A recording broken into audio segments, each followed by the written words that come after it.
Hi good morning. അപ്പോൾ എല്ലാവരും ഓണമൊക്കെ ആഘോഷിച്ച് കഴിഞ്ഞല്ലോ. ഇന്ന് നമുക്ക് പതുക്കെ നമ്മുടെ റെസിപ്പിയിലേക്ക് കടക്കാം.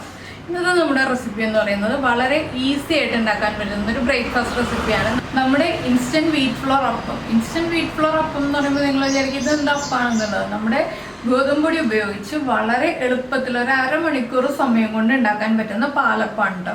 അപ്പോൾ നിങ്ങൾ ഇതുപോലെ പാലപ്പം ഉണ്ടാക്കിയിട്ടില്ലെങ്കിൽ ഉറപ്പായിട്ട് ഉണ്ടാക്കിക്കോളൂ. ഒരു കപ്പ് ഗോതമ്പൊടിയും കുറച്ച് ചോറും കുറച്ച് തേങ്ങ ഉണ്ടെങ്കിൽ നമുക്ക് വളരെ എളുപ്പത്തിൽ ഉണ്ടാക്കാൻ പറ്റുന്ന ഒരു അപ്പമാണ്. അപ്പോൾ എല്ലാവരും ഉണ്ടാക്കിയിട്ട് കമൻസ് ഒക്കെ നമ്മുടെ വീഡിയോയുടെ താഴെ ഒന്ന് അറിയിക്കുക. അതുപോലെ തന്നെ ഇഷ്ടമായാലും ഒന്ന് ലൈക്ക് ചെയ്യാനും മറന്നു പോകരുത്. നമുക്ക് എങ്ങനെയാണ് നമ്മുടെ പാലപ്പം തയ്യാറാക്കുന്നത് നോക്കാം. നമുക്ക് നമ്മുടെ ഇൻഗ്രീഡിയൻസ് നോക്കാം. ഞാനിപ്പോൾ 1 കപ്പ് ഗോതമ്പൊടി എടുത്തിട്ടുണ്ട്. അതിലേക്ക് 1/2 കപ്പ് തേങ്ങ ചിരവിയത്, 1/4 കപ്പ് ചോറ്, പിന്നെ എടുത്തിരിക്കുന്ന ഈസ്റ്റാണ്. അപ്പോൾ നമുക്ക് ആദ്യം മിക്സിയുടെ ഒരു ജാർ എടുക്കാം. മിക്സിയിലെ ജാറിലേക്ക് ഞാൻ 1 കപ്പ് വെള്ളം ചേർക്കുന്നില്ല. നമ്മൾ എത്ര ഗോതമ്പൊടി എടുക്കുന്നോ അതിനനുസരിച്ച് വെള്ളം ചേർക്കുക. അതിലേക്ക് നമ്മൾ എടുത്തു വച്ചിരിക്കുന്ന ചോറ്, അതുപോലെ തന്നെ തേങ്ങ ചിരവിയത്, പിന്നെ ഒരു 1/2 ടീസ്പൂൺ ഈസ്റ്റ്, ഇൻസ്റ്റൻറ്റ് ഈസ്റ്റ് ആണ് കേട്ടോ, 1 ടീസ്പൂൺ പഞ്ചസാര. പഞ്ചസാര നിങ്ങളുടെ ഇഷ്ടത്തിനനുസരിച്ച് ചേർക്കാം. ചിലർക്ക് ചെറിയ മധുരമുള്ള പാലപ്പായിരിക്കും ഇഷ്ടം, ചിലർക്ക് അധികം മധുരമില്ലാത്ത പാലപ്പായിരിക്കും ഇഷ്ടം. അപ്പോൾ മധുരമുള്ള പാലപ്പാണ് ഇഷ്ടമെങ്കിൽ 1 ടീസ്പൂൺ ചേർക്കാം, മധുരമില്ലാത്ത പാലപ്പാണ് ഇഷ്ടമെങ്കിൽ 1/2 ടീസ്പൂൺ ചേർക്കുക.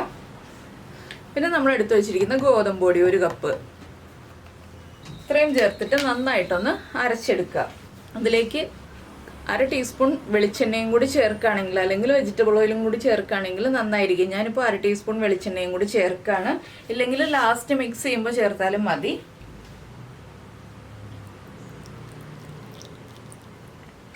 ഇതെല്ലാം കൂടി ചേർത്തിട്ട് നന്നായിട്ടൊന്ന് അരച്ചെടുക്കണം.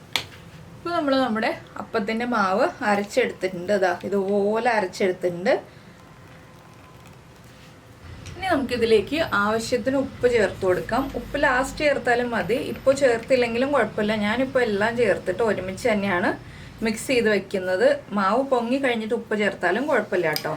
പിന്നെ ഒരു 2.5 ടേബിൾ സ്പൂൺ അല്ലെങ്കിൽ 2 ടേബിൾ സ്പൂൺ ഇളം ചൂടുവെള്ളം, ഇത്രയും കൂടി ചേർത്തിട്ട് നമുക്ക് നന്നായിട്ടൊന്ന് മിക്സ് ചെയ്ത് വെക്കാം. ആ ഉപ്പും എല്ലാം ചേർത്ത് നന്നായിട്ടൊന്ന് മിക്സ് ചെയ്ത്, ചൂടുള്ള ക്ലൈമറ്റ് ആണെങ്കിൽ അരമണിക്കൂർ വെച്ചാൽ തന്നെ നന്നായിട്ട് മാവ് പൊങ്ങി വരും. ചൂട് കുറഞ്ഞ ക്ലൈമറ്റ് ആണെങ്കിൽ 1 മണിക്കൂർ വയ്ക്കുക. അത്രയും സമയം മതി നമ്മുടെ മാവ് പൊങ്ങി വരാനായിട്ട്. നന്നായിട്ട് ഇളക്കി മാറ്റി വയ്ക്കുക. അരമണിക്കൂർ കഴിയുമ്പോൾ നമുക്ക് അപ്പം ഉണ്ടാക്കാൻ തുടങ്ങാം. അപ്പോൾ നമ്മുടെ മാവ് ഇതാ പൊങ്ങി വന്നിട്ടുണ്ട്. നമുക്കിനി അപ്പം ഉണ്ടാക്കാൻ തുടങ്ങാം. അപ്പോൾ നമ്മുടെ അപ്പച്ചട്ടി ചൂടായിട്ടുണ്ട്. നമുക്കിതിലേക്ക് മാവ് ഒഴിച്ചു കൊടുക്കാം. ഞാൻ ഒരുപാട് വലിയ അപ്പം ഉണ്ടാക്കുന്നില്ല കേട്ടോ, ഒരു മീഡിയം വലിപ്പത്തിലുള്ള അപ്പമാണ് ഉണ്ടാക്കുന്നത്.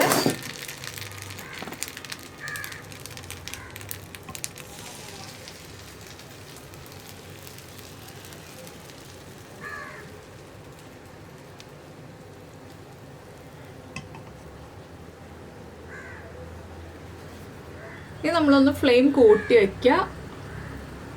അപ്പോൾ ഇതിൻ്റെ ഹോൾസൊക്കെ നന്നായിട്ട് വന്ന് കഴിഞ്ഞതിന് ശേഷം മാത്രം നമ്മൾ അടച്ചു വെക്കുക കേട്ടോ. ഇപ്പോൾ തന്നെ അടച്ചു വെക്കരുത്. നന്നായിട്ട് ഹോൾസൊക്കെ വരുന്നത് കണ്ടോ, ഇത് കണ്ടോ, ഇതുപോലെ ഹോൾസൊക്കെ വന്നു കഴിഞ്ഞിട്ട് നമുക്ക് അടച്ചു വെച്ച് കുക്ക് ചെയ്യാം. നിങ്ങൾക്ക് നന്നായിട്ട് മൊരിയണം എന്നുണ്ടെങ്കിൽ കൂടുതൽ സമയം അടച്ചു വയ്ക്കുക. കൂടുതൽ മൊരിഞ്ഞ് വരണ്ട എന്നുണ്ടെങ്കിൽ കുറച്ച് സമയം അടച്ചു വയ്ക്കുക. എനിക്ക് കുറച്ച് മൊരിഞ്ഞ അപ്പമാണ് ഇഷ്ടം, അതിനനുസരിച്ച് ഞാൻ കുറച്ച് സമയം കൂടുതൽ അടച്ചു വയ്ക്കും. അതൊക്കെ നമ്മുടെ ഇഷ്ടത്തിനനുസരിച്ച് അടച്ചു വയ്ക്കാം. നമ്മുടെ അപ്പം എന്താ റെഡി ആയി വന്നിട്ടുണ്ട്. അപ്പത്തിൻ്റെ സൈഡൊക്കെ നന്നായിട്ട് മൊരിഞ്ഞ് വന്നിട്ടുണ്ട്. ഇനി നമുക്ക് അപ്പം പ്ലേറ്റിലേക്ക് മാറ്റാം. അപ്പോൾ നമ്മുടെ അപ്പം ഞാൻ എന്താ പ്ലേറ്റിലേക്ക് മാറ്റിയിട്ടുണ്ട്. ഇതുപോലെ നമുക്ക് ബാക്കിയുള്ള അപ്പങ്ങളും റെഡിയാക്കി എടുക്കാം. അപ്പോൾ നമ്മുടെ ഇൻസ്റ്റൻറ്റ് ഗോതമ്പൊടി കൊണ്ടുള്ള അപ്പം റെഡി ആയി കഴിഞ്ഞു. നിങ്ങളെല്ലാവരും ഈ ഒരു റെസിപ്പി ഉണ്ടാക്കി നോക്കുക. അതുപോലെ തന്നെ ഞാനിപ്പോൾ മുട്ടക്കറിയാണ് അപ്പത്തിൻ്റെ കൂടെ ഉണ്ടാക്കിയിട്ടുള്ളത്. ഈ മുട്ടക്കറിയുടെ വീഡിയോ അടുത്ത ദിവസം തന്നെ അപ്ലോഡ് ചെയ്യുന്നതാണ്. അപ്പോൾ നിങ്ങളെല്ലാവരും അപ്പത്തിൻ്റെ കൂടെ വെജിറ്റബിൾ കറിയോ മുട്ടക്കറിയോ നോൺ വെജ് കറികൾ ഏതെങ്കിലുമോ, ചിക്കനോ മട്ടണോ ബീഫോ ഏതെങ്കിലുമൊക്കെ ഉണ്ടാക്കി കഴിച്ചിട്ട് നിങ്ങളുടെ അഭിപ്രായം നമ്മുടെ വീഡിയോയുടെ താഴെ ഒന്ന് കമൻറ്റ് ചെയ്യുക. അതുപോലെ തന്നെ അപ്പം ഇഷ്ടമായോ ഇല്ലയോ എന്നും കൂടി കമൻറ്റ് ചെയ്യുക കേട്ടോ. ഇഷ്ടമായി എന്നുണ്ടെങ്കിൽ ഒന്ന് ലൈക്ക് ചെയ്യാനും കൂടെ മറക്കരുത്. പിന്നെ നമ്മുടെ ചാനൽ ആദ്യമായിട്ട് കാണുകയാണെങ്കിൽ നമ്മുടെ വീഡിയോ പ്രസൻറ്റ് ചെയ്യുന്ന രീതിയൊക്കെ ഇഷ്ടമായി എന്നുണ്ടെങ്കിൽ ഒന്ന് സബ്സ്ക്രൈബ് ചെയ്ത് സപ്പോർട്ട് ചെയ്യണേ. അപ്പോൾ നമുക്ക് നമ്മുടെ അടുത്ത റെസിപ്പിയുമായിട്ട് അടുത്ത ദിവസം വീണ്ടും കാണാം.